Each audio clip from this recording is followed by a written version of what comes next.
কেমন হতো যদি জীবনে সুখ, সমৃদ্ধি, ভালোবাসা, অর্থ এই সমস্ত কিছু একসঙ্গে ভরে ভরে থাকতো, আর তার সাথে থাকতো শান্তি, যেটা আমাদের জীবনে প্রত্যেকের কাছেই সবথেকে বড় জিনিস। শান্তি যদি আমাদের মনে থাকে তবে ইজিলি আমরা সমস্ত কিছুকে আমাদের লাইফে অ্যাট্রাক্ট করতে পারি, আর তা যদি না থাকে তবে সব কিছু আমাদের জীবনে থেকেও মূল্যহীন হয়ে পড়ে।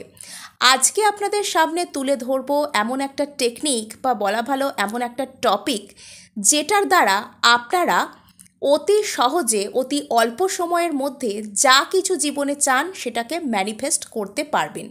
আর এর জন্য আপনাদেরকে কি করতে হবে? কিছুই করতে হবে না বলা ভালো।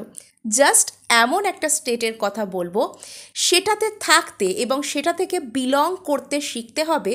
তার ফলে আপনাদের জীবনে অতি অল্প সময় সমস্ত কিছুই আসতে শুরু করবে। আপনারা জাস্ট চমকে যাবেন যে এটা আপনাদের জীবন, আর আপনারা কীরকমভাবে কোথা থেকে কোথায় টেনে নিয়ে গেছেন নিজেদেরকে, কীরকমভাবে এক একটা লেভেল, এক একটা হাইটকে অ্যাচিভ করছেন নিজেদের লাইফে। আজকে বলবো নেভিল গদার্ডের লিভিং ইন দ্য এন্ড প্রসেসের কথা। এর আগে আমি আপনাদেরকে বহু টেকনিক বলেছি, বহু ম্যানিফেস্টেশন মেথড বলেছি, এবং এই ম্যানিফেস্টেশন মেথডগুলোর মধ্যে আপনারা টেকনিক নিয়ে এত বেশি মগ্ন থাকতেন যে এটার মাধ্যমে আপনারা নিজেদের মানসিক শান্তিকে অ্যাচিভ করছেন কিনা, বা কতটা খুশি নিজেদের মধ্যে ফিল করছেন সেটাকেই আপনারা ইগনোর করে দিতেন। কিন্তু আজকে আমরা সবটুকুকে নিয়ে চলতে শিখব। কীরকমভাবে? নেভিল গদার্ড, যিনি অলরেডি আমাদেরকে ল অফ অ্যাজাম্পশন ইন্ট্রোডিউস করিয়ে দিয়েছিলেন। ল অফ অ্যাজাম্পশন অর্থাৎ নিজের ম্যানিফেস্টেশনের সাথে অলরেডি বাঁচতে শিখে যাওয়া। সেটা আমার জীবনে এসে গেছে, এটাকে ধরে নেওয়া। তার কি দরকার ছিল এই লিভিং ইন দ্য এন্ড, বা এই যে শেষ থেকে শুরু হওয়ার যে প্রসেস, সেটাকে আমাদেরকে আবার দেওয়া বা আবার টেকনিক করানোর? আজকে সেই সব কিছুই বলবো। লিভিং ইন দ্য এন্ড অর্থাৎ শেষ থেকে শুরু। তো প্রথমেই বলে নিই আপনাদের ম্যানিফেস্টেশন টেকনিকগুলোতে কেন দেরি হয়। আপনারা কোনো নির্দিষ্ট জিনিস ম্যানিফেস্ট করার জন্য, সাপোজ আপনি ভালোবাসা ম্যানিফেস্ট করতে চান কোনো স্পেসিফিক পারসন বা নির্দিষ্ট ব্যক্তির কাছ থেকে, আপনি নিজেকে অ্যাফার্ম করছেন ডেলি যে আমি অমুক ব্যক্তির সাথে সুন্দর সম্পর্কে রয়েছি, অথবা আপনি কোনো রকম কোনো জব চান বা নির্দিষ্ট অ্যামাউন্টের অর্থ চান ম্যানিফেস্ট করতে। আপনারা ডেলি অ্যাফার্ম করছেন, আপনারা গ্র্যাটিটিউডও দিচ্ছেন, কিন্তু ল্যাক কোথায় রয়ে যাচ্ছে? জাস্ট ওই সময়টুকুতে আপনারা কি করছেন? ফিল করছেন যে আমার কাছে ওই জিনিসটা আছে। অ্যাফার্মেশন সারাদিনে মানুষ কতক্ষণ সময়ে বসে শান্তিতে একাত্ম হয়ে বলতে পারে? 5 মিনিট, 10 মিনিট। কেউ জার্নাল রাইটিং কতক্ষণ করে? আধ ঘন্টা ম্যাক্সিমাম, তার বেশি তো করতে পারে না। অর্থাৎ যখন আপনি ওই সমস্ত প্রসেসগুলো করছেন, সেই সময়টুকুকে শুধু নিজেকে বলছেন, নিজেকে ফিল করাচ্ছেন যে সেটা আপনার কাছে রয়েছে, আর বাকি সারাদিন কি করছেন? নিজেকে বোঝাচ্ছেন যে আই ফিল সো লোনলি, আমার ভীষণ একা লাগে, আমি অমুক পার্সনের জন্য ভীষণ নিডি, আমি ইগনোর হতে বারবার, তবুও ওখানেই ছুটে যাচ্ছি। আপনি আপনার পাস্টের দ্বারা এখনও পর্যন্ত হিপনোটাইজড হয়ে আছেন। অর্থাৎ আপনার সাথে ছোটোবেলা থেকে বলুন, বা কারোর সাথে কোনো নির্দিষ্ট রিলেশনশিপ বা সিচুয়েশনশিপে যা কিছু ঘটে গেছে সেগুলোর দ্বারা এখনও হিপনোটাইজড। সেগুলোকে আপনি মন থেকে লেট গো করতে পারছেন না, আর বারবার ভেবে চলেছেন ওটাই যদি আবার হয়ে যায়, বা সেখানে কীরকমভাবে আপনার মনকে টর্চার সহ্য করতে হয়েছে, কীরকমভাবে আপনার ফিলিংসকে সাপ্রেস করতে হচ্ছে, বারবার সেই সব ট্রমা আপনাদের সামনে চলে আসছে। অ্যাকচুয়ালি আপনি একটা ভালো সম্পর্ক বা ভালো জব বা ভালো কোনো কিছুকে নিজের লাইফে ম্যানিফেস্ট কেন করছেন, আগে সেটাকে বুঝুন। আপনি এই সব কিছু ম্যানিফেস্ট করছেন নিজের খুশির কারণে, তাই তো? অমুক পার্সন যদি আমার জীবনে এসে যায়, আমি একসাথে তার সঙ্গে খুশি থাকব, তার সাথে আমি লাইফ এরকমভাবে কাটাবো, কখনো তার সাথে ঘুরতে যাব কি কোথাও যাব, খাওয়া দাওয়া করব, গল্প করব, এবং সেগুলো থেকে আপনি যে খুশি অনুভব করবেন, আপনি সেই খুশিটার পিছনেই দৌড়চ্ছেন। আপনি ভেবে দেখুন যে আপনি নিজের মধ্যে এই খুশিটাকে অনুভব করছেন না সেই খুশিটাকে চেজ করছেন। আপনি সাপোজ আপনি কোনো জব চাইছেন, আপনি ভাবছেন এই জবটা এসে গেলে আমি এই জিনিসগুলো কিনতে পারবো, সবসময়তেই পারবো, অর্থাৎ ওয়েটিংয়ের এনার্জি। বা আপনি হয়তো নিজের গুড লুকস ম্যানিফেস্ট করছেন, কেউ ওয়েট লস চাইছেন, কেউ হাইট ইনক্রিজ চাইছেন, আপনি ভাবছেন এটা আপনার সাথে হয়ে গেলে আপনি ভালো এই ড্রেসটা ট্রাই করতে পারবেন, বা যা কিছু ভাবছেন আর কি। অর্থাৎ আপনার খুশির রিমোট কন্ট্রোল কোনো একজন ব্যক্তির হাতে বা কোনো পার্টিকুলার সিচুয়েশনের হাতে আপনি তুলে দিচ্ছেন। নিজের খুশিটা যদি আপনি অন্য কোনো কিছুর উপর ডিপেন্ড করে দেন, তাহলে কি হয় বিষয়টা, আপনার কাছে ইউনিভার্স বারবার আপনাকে পরীক্ষা নিতে থাকে যে আপনি নিজের মধ্যে কতটা কমপ্লিট। তবেই তো আপনার কাছে কমপ্লিটনেস আসবে, তবেই তো আপনার কাছে ফুলফিলনেস আসবে।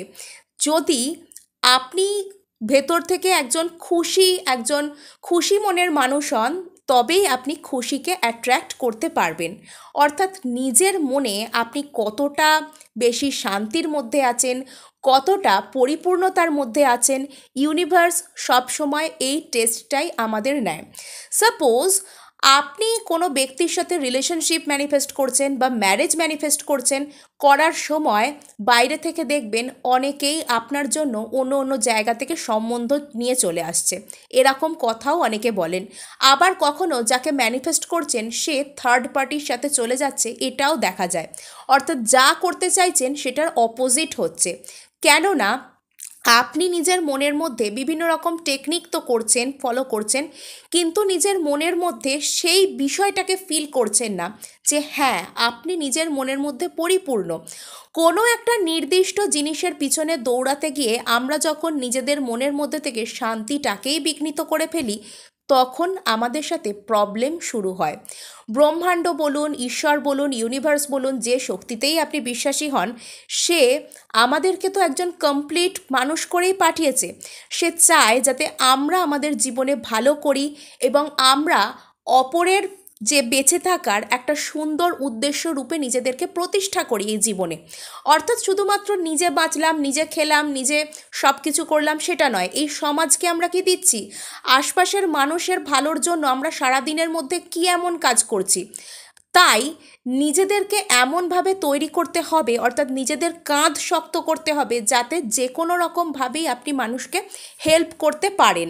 বা এটা আমি বলছি না যে সবসময় কাউকে আপনি টাকা পয়সা দান করে বেড়ান বা এরকম কোনো কিছু নয়।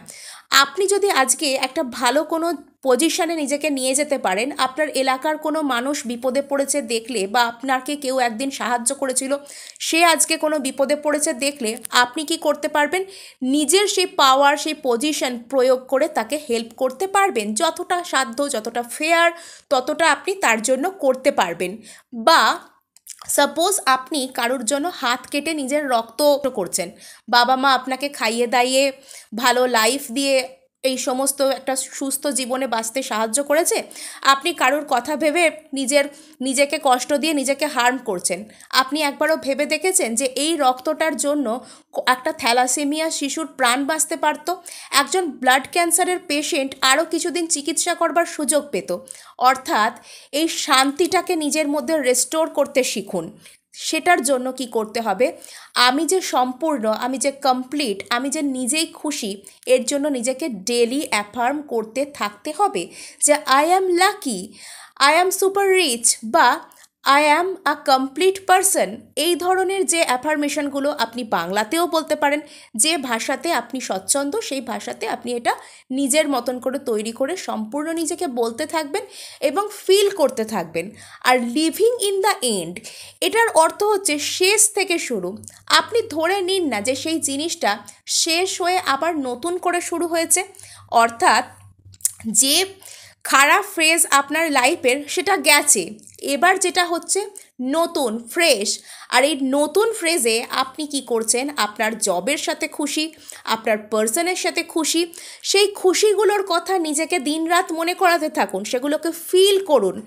যতই বাইরে থেকে অন্যরকম যে ডিস্টারবেন্স আসুক না কেন, দেখবেন কীরকমভাবে সেগুলো আপনার সামনে ধোপেই টিকবে না। কোনো একটা কিছুকে আমরা যখন সত্যি মন থেকে চাই, সৎ মানসিকতার দিক থেকে চাই, তখন ঈশ্বরও চান যে সেটা আমাদের লাইফে আসুক। কিন্তু যখন আমরা সেটা ডিপেন্ডেন্সির এনার্জি দিয়ে চাই, যে অমুক ব্যক্তিটাকে ছাড়া আমি খুশি থাকতে পারছি না, বা অমুক আমার জীবনে থাকলে আমি এটা করতে পারতাম, বা অমুক জিনিসটার পেছনে আমি এতটাই চেজ করছি যে আমার ডেলি লাইফ যে বিঘ্নিত হয়ে যাচ্ছে, আমার হেলথ এফেক্ট করে যাচ্ছে, সেটা কখনোই যে ডিভাইন পাওয়ার বলুন বা ব্রহ্মাণ্ড বলুন সেটা চান না। তিনি চান আমরা আমাদের মধ্যে খুশি থাকি এবং নিজের লাইফে ভালো করতে থাকি। আমাদের লাইফে যা কিছু আমরা চাই সেটাও আমাদেরকে চায়। আমরা ম্যানিফেস্টেশন টেকনিক করব আর সারাদিন খুশি থাকা প্র্যাকটিস করব। আশা করি আপনাদেরকে বোঝাতে পেরেছি। আজকে এটুকুই, দেখা হচ্ছে নেক্সট ভিডিওতে। সুস্থ থাকুন, সুখে থাকুন আর নিজের লাইফে গ্রো করতে থাকুন। ধন্যবাদ।